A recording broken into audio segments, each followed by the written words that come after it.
গত কয়েকদিন আগে রাজশাহীতে গিয়েছিলাম একদিনের সফরে আমার ছোট বোনের বাসায়।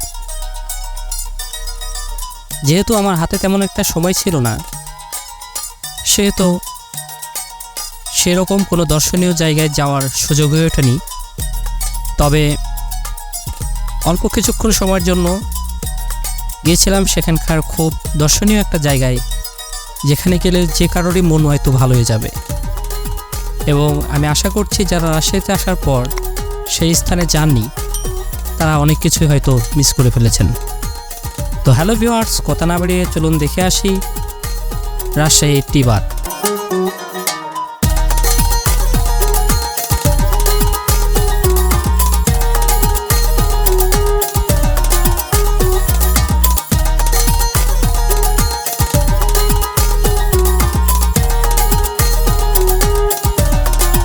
আয়েশা অ্যান্ড মেহেদি ব্লগে আপনাদের সবাইকে স্বাগতম।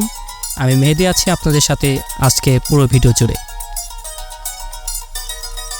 রাজশাহীর টি-বাঁধ, হয়তো যারা রাজশাহীর আছেন তারা অনেকেই এই জায়গাটা চেনেন, এবং এমন কোনো বিকেল নেই যে বিকেলে আপনারা এখানে আসেননি। তবে আসলে এটি অনেক সুন্দর জায়গা।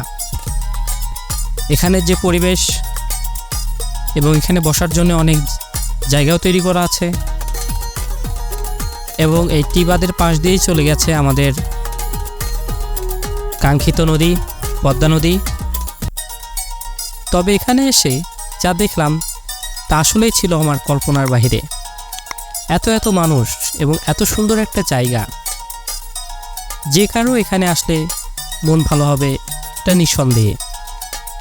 রাস্তার দুই পাশ দিয়ে রয়েছে অনেকগুলো ছোট ছোট দোকান, যে দোকানগুলোতে আপনি অনেক কিছুই পাবেন, যেমন আইসক্রিম, পেয়ারা মাখা, আমড়া মাখা, আরও অনেক কিছুই আছে যেগুলোর নাম হয়তো আমি নিজেও জানি না।